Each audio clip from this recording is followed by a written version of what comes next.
Pemirsa, apa kabar Anda pagi hari ini? Jangan pikir pagi-pagi ini saya lagi mau bercocok tanam, tapi di kiri kanan saya memang lagi banyak benih. Nah, ini lokasinya di Kabupaten Sukabumi, dan hari ini saya mau ajak Anda, kita ketok pintu, kita lihat apa saja ya kira-kira yang sedang dilakukan oleh sosok yang penting dalam dunia pertanian. Masih muda, sapaannya Mas Wamen, Wakil Menteri Pertanian, Mas Sudaryono. Ini lagi sibuk nih, coba kita lihat. Nih Mas Dar, halo, selamat pagi. Ini lagi ngapain ini di sini? Kita lagi di namanya Badan Perakitan dan Modernisasi Pertanian. Di sini ada pembibitan kopi, kakao, jadi pembibitan untuk tanaman perkebunan. Oke. Dan penyegar itu yang kita minum. Kopi, teh, kakao. Oh, itu masuk dalam tanaman penyegar ya. Ngomong-ngomong tanaman industri, berarti di sini juga ada apa, Mas? Ada tempat riset ya? Ada tempat riset, ada pembibitan itu sendiri, kemudian ada juga pasca kalau kopi, pengolahan kopinya gitu, ada pengolahan kakaonya, ada di sini ada semua. Nanti lebih baik daripada saya jelaskan, kita lihat gitu. Oke. Ini ngomong-ngomong ya pemirsa ya, kemarin itu Mas Dar ini baru pulang dari Belanda, benar? Iya. Baru pulang dari Belanda, ngapain di Belanda? Kita pergi ke namanya Wageningen University dan Research. Itu adalah universitas terbaik nomor 1 untuk agriculture yang ada di Belanda. Nah, saya bawa delegasi, ada yang dari akademisi, dari kampus, beberapa kampus kami bawa, termasuk Pak Rektor IPB, Dekan Unhas, kemudian Dekan Perikanan di Pajajaran, dan beberapa akademisi yang lain, khususnya di sektor agriculture ya. Agriculture itu kan kalau di negara lain kan nggak hanya pertanian, tapi juga ada perikanan di situ. Nah, termasuk juga dari Kementerian Perikanan, Pertanian kami juga, kemudian ada BUMN pangan kita, Agrinas Palma, Agrinas Pangan, dan Agrinas Jaladri. Itu kita lihat teknologi juga di sana, atau ada yang mau dibawa juga ke Indonesia? Ya kan, kita kan intinya Presiden kan ingin ada akselerasi, ada sesuatu yang setelah kita beresin beras, jagung, dan seterusnya, kita ingin akselerasi ke tanaman hortikultura kita, buah-buahan, sayur-sayuran, bunga. Kemudian juga akselerasi terkait perikanan kita, perikanan darat, budidaya khususnya gitu. Nah, kita mencari teknologi terbaik, apa-apa yang bisa kita adopsi di sana gitu loh. Karena kan kita harus belajar dari expertnya dong gitu ya kan. Memang itu tadi Mbak, kebanyakan kita itu kan mencoba pelihara lele, mencoba nanam sayuran di greenhouse. Yeah. Tapi kadang-kadang sumber informasinya tuh cuma dari TikTok atau dari sosmed yang, mohon maaf, saya harus katakan kadang-kadang dari sisi akademinya belum tentu bisa dipertanggungjawabkan, sehingga banyak yang gagal. Kalau gagal, orang tuh demoralisasi, kemudian nggak mau nyoba lagi. Nah, kita ingin belajar dari yang expert, kemudian di pertanian kita adopsi keindonesiaannya, karena kan mereka kan bikin risetnya based on di sana ya. Nah, itu keindonesiaannya kita adopsi, kerjasama dengan IPB, pertanian, maka hasil risetnya ingin bagaimana kita sebar dengan cara yang benar. Cara pelihara bandeng yang benar gimana sih? Cara bikin tambak udang yang benar modelnya seperti apa sih? Atau cara bikin greenhouse yang smart gitu ya, yang nggak terlalu mahal gitu ya, efisien tapi hasilnya bagus tuh bagaimana sih? Nah, itu kita ingin sebanyak mungkin anak muda khususnya, itu kita ingin mereka semua terlibat dengan cara yang benar. Biar nggak demoralisasi pemirsa, sama seperti yang satu ini, karena tadi kan kita menyinggung soal energi. Di sini juga ada riset ya Mas, soal energi adalah biofuel. Nah, kita ke sana ya Mas, kita lihat ya. Oke, yuk.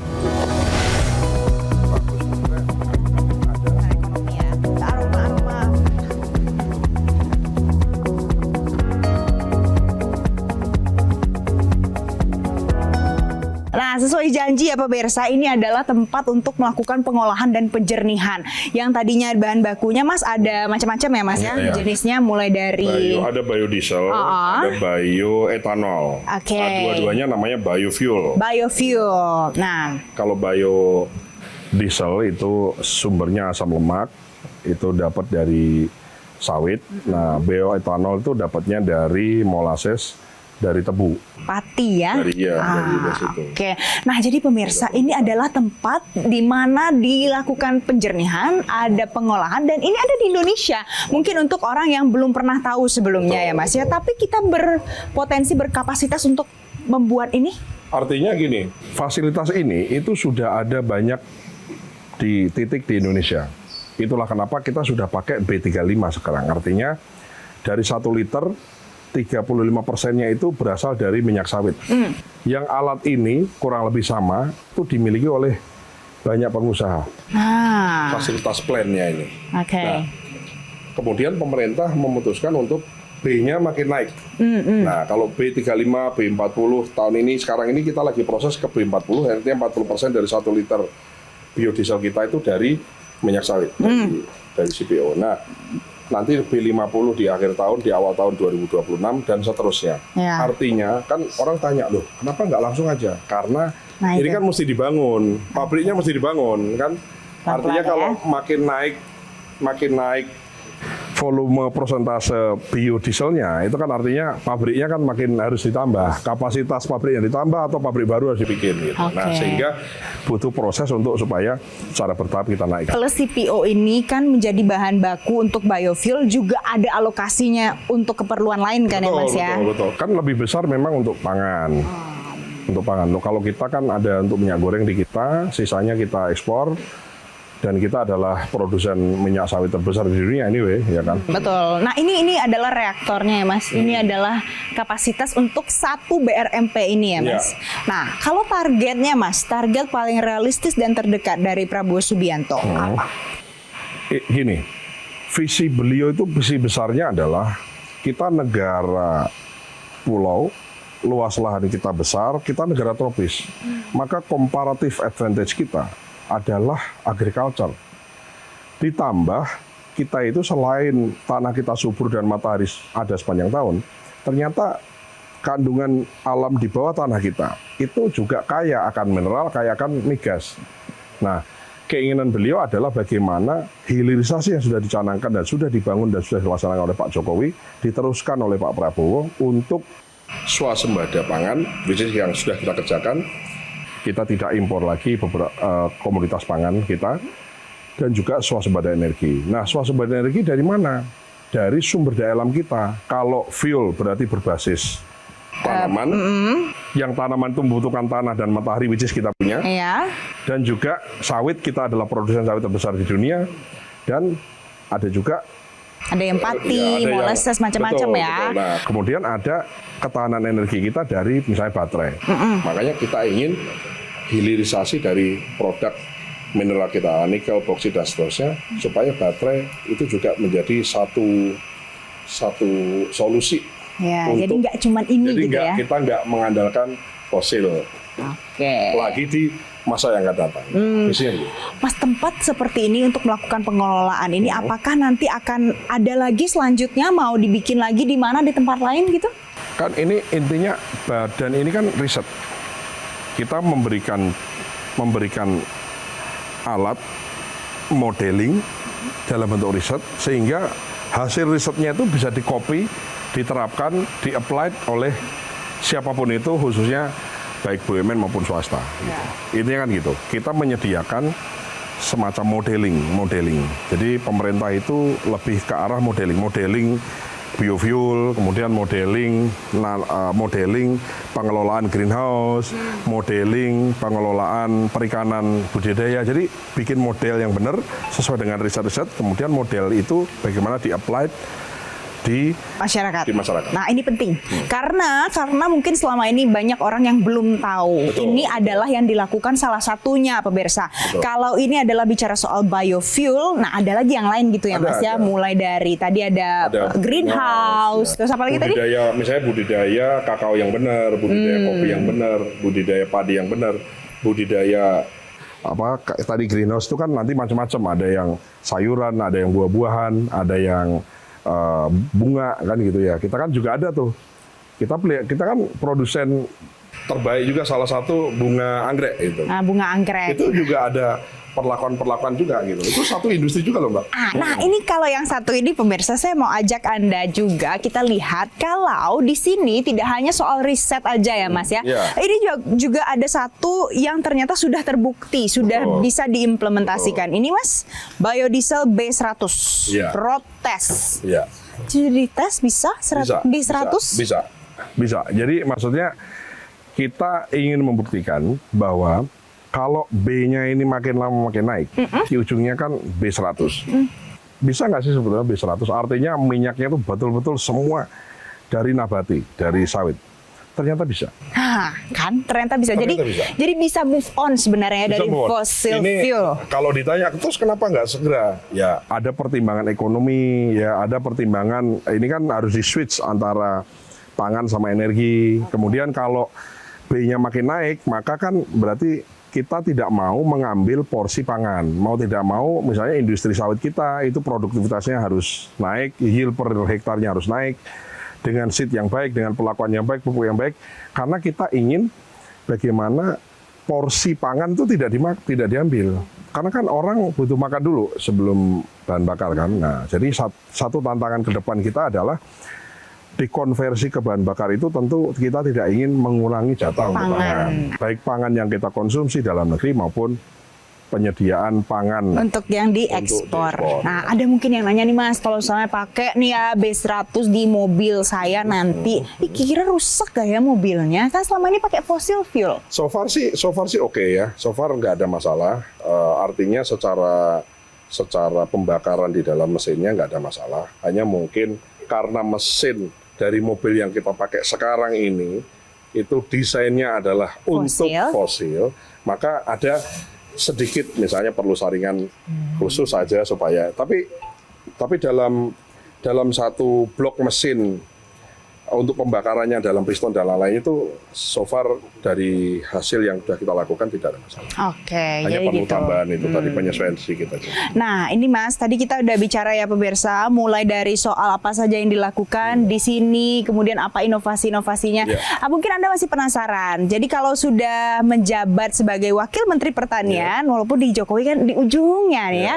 Nah, sekarang kan sudah jalan di Prabowo Subianto. Kira-kira apa ya program prioritas yang dilakukan oleh Mas Wamen ini? Nanti usai jeda.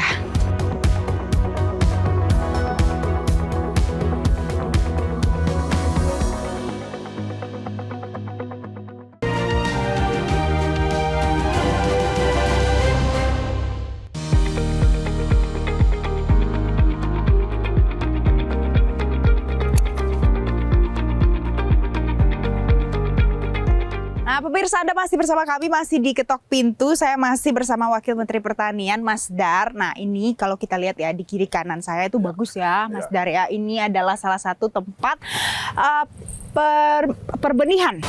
Pembibitan dan perbenihan, ya. Nah, di samping sini ada tanaman yang bisa menjadi biomas. Yang di samping sini juga bisa menjadi biofuel lainnya. Tapi tadi nggak akan lupa, Mas Dar, ini kan sudah menjabat menjadi wakil menteri untuk dua presiden yang berbeda. Walaupun di ujung Joko Widodo, sekarang Prabowo Subianto fokusnya. Prioritasnya apa walaupun sudah duduk sejak 2024, Mas? Fokusnya Presiden Prabowo adalah swasembada pangan, swasembada energi, dan ketersediaan air yang cukup. Itu visi besar, di samping ada makan bergizi dan seterusnya ya. Tapi khusus di Kementerian Pertanian itu kita swasembada pangan dan swasembada energi itu ada di kami.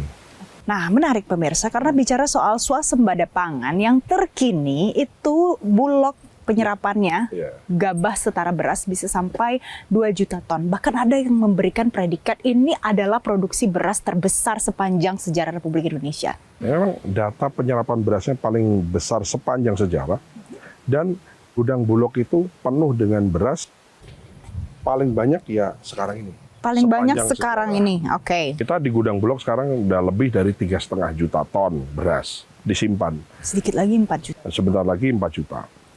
Yang kita serap dari bulan Januari sampai dengan sekarang, serap itu hampir 2 juta. Oke.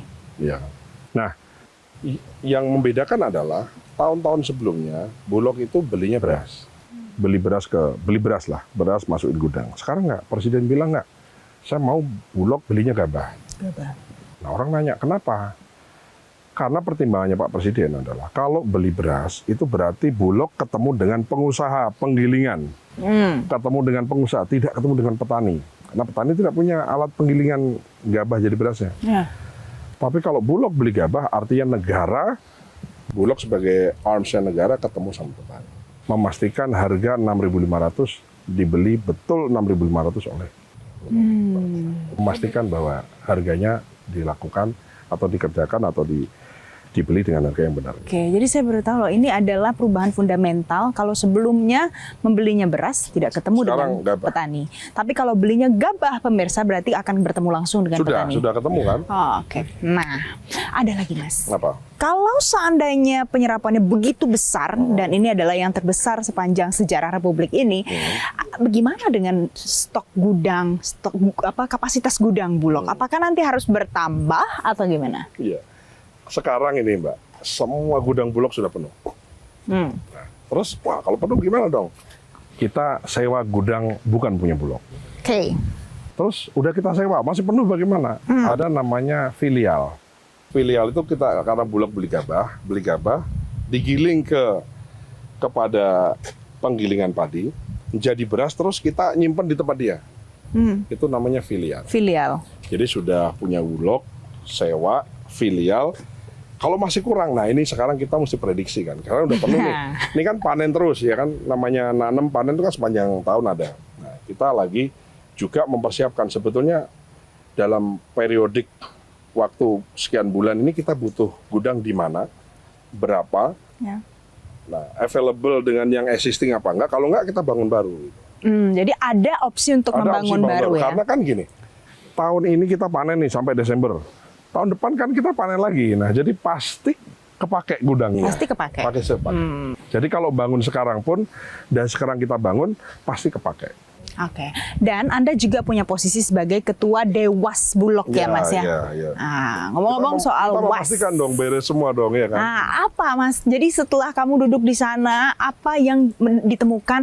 Oh, ini sepertinya harus diperbaiki di Bulog. Inilah penyebabnya mengapa banyak orang yang jadi kurang percaya. Enggak sih. Ada ungkapan dalam there is no bad soldier, there is always bad commander gitu. Jadi selama komandannya benar, perintahnya jelas, toh nyatanya jalan. Ini masalah policy sama perintah dan kebijakannya mesti clear lah. So far kan begitu kita maunya kita jelas, Presiden maunya jelas, diterjemahkan sama Pak Menteri maunya jelas, oleh saya sebagai Wakil Menteri jelas, saya kemudian jadi Dewan Pengawas jelas, Pak Dirut juga paham, itu jalan. Oke. Tidak ada masalah. Nggak ada masalah ya? Ada mungkin 1-2 di sosmed, oh Pak ini kok kami nggak dibeli. Ya, dari sekian juta, kita nggak boleh terus kemudian, wah semua perfect, semua beres enggak. Yuk, ada 1-2 kita berusaha untuk perbaiki. Bagaimana orang yang tidak mendapatkan harga 6.500 itu tetap kita Bulog bisa hadir di situ. Oke, ya itulah ya jawabannya pemirsa. Kalau mungkin Anda masih bertanya, jadi pengawasan Bulog itu gimana sih? Beras itu siapa sih yang ngawasin? Nah itu tadi udah dijawab. Mas, kalau kita tadi udah move on ya, bicara soal beras. Nah sekarang kita bicara soal anak muda. Ya. Anda datang dari keluarga yang petani, kemudian dekat dengan yang namanya bertani. Ya. Anak-anak muda sekarang belum tentu mau ada yang bertani. Ya gini ya, kan sawah kita ini kan 7,5 juta hektar. Nah, ya kemudian ada keluarga petani kayak katakanlah keluarga kami lah. Kalau saya sih anaknya cuma 1 ya bapak saya, tapi kan ada keluarga yang anaknya mungkin lebih dari 1, ada 2, ada 3. Dia sawahnya pun udah kecil. Kan nggak mungkin sawah yang kecil itu dibagi ke 3 atau 4 anaknya. Pasti nggak cukup untuk hidup mereka. Betul. Pun orang tuanya masih butuh, karena dia kan juga orang tua masih hidup, masih dikerjakan. Sehingga itulah kenapa saya melihat banyak di antara petani itu orang tua, karena memang ya sebagai orang tuanya masih ngerjain, sehingga anak-anaknya terpaksa harus mencari pekerjaan di bidang lain. Oke. Pun kalaupun diwariskan, kan nggak mungkin 3 atau 4 anaknya bertani semua. Nah, maka program dari Kementerian Pertanian itu ada banyak untuk anak-anak muda yang mau bertani, karena opportunity-nya besar. Sekali lagi negara kita banyak matahari, negara kita subur, dan tanahnya banyak. Jadi Kementerian Pertanian juga sama. Kita ingin anak muda itu mesti dikasih contoh. Harus ada champion-champion kita yang berhasil di sektor pertanian. Berhasil saja nggak cukup. Harus berhasil dan diberitakan. Dan dipublikasikan. Dan dipublikasikan. Oke. Berhasil dan diketahui banyak orang, sehingga orang mau. Oke. Betul. Nah, misalnya kita lakukan namanya Brigade Pangan, itu salah satu solusi. Apa? Di Jawa banyak orang, di luar Jawa nggak ada orang. Di luar Jawa orang juga mau nyari pekerjaan susah. Maka Betul. daerah yang luas lahannya besar, anak mudanya mungkin juga, aduh bertani. Kenapa malas bertani? Karena bayangannya tuh manual, mesti nyangkul dan seterusnya. Padahal kan enggak Padahal sekarang ya. enggak. Sekarang sudah ada kita teknologi. transformasi pakai traktor, pakai drones. Gitu. Oke, Nah, ternyata itu men-trigger banyak anak muda untuk ikut. Di brigade Pangan, 200 hektar, dikelola 15 orang, dikasih alsintan semua. Jadi nggak ada orang ketemu cangkul, nggak ada. Dia duduk di kursi, dia kerja di situ. Nah, itu dia pemirsa. Jadi mudah-mudahan nanti ini bisa menginspirasi Iya, ya. iya dong. Mudah-mudahan yang nonton di kanal-kanal media, kemudian di televisi itu bisa menginspirasi. Ayolah mulai bertani. Mas Dar, terima kasih ya karena hari ini, sudah di Jauh-jauh Sukabumi. dari studio Metro TV ke Sukabumi ya. Untuk lihat langsung ternyata Indonesia punya potensi dan pemerintah kita mau support, apalagi untuk anak-anak muda yang mau bertani, ya kan Mas Dar? Dan saya juga mau nambahin mumpung di sini bahwa ternyata negara kita itu keren, ya dong. Riset ada, uji coba ada, tinggal bagaimana membuat pendek gap antara hasil riset dan percobaan ke dalam implementasi di masyarakat. Nah, itu dia. Nah itu kita minta tolong Metro TV, siapa tahu acara ini bisa ada menggugah semangat dari anak-anak muda kita yang ingin bertani. Terserah bertani kebun kopi, Boleh. coklat, lain-lain Tanaman-tanaman boleh. Bertani macam-macam ya. tanaman sayuran, buah-buahan, bunga-bungaan bisa. Kementerian Pertanian siap pendampingan. Tuh. Itu adalah jawaban pasti dari seorang Wakil Menteri Pertanian. Nah, itu tadi pemirsa ketok pintu hari ini.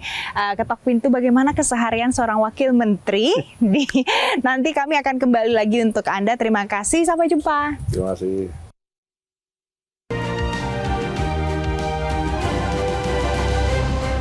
Jelajahi cara baru mendapatkan informasi. Download Metro TV Extend sekarang.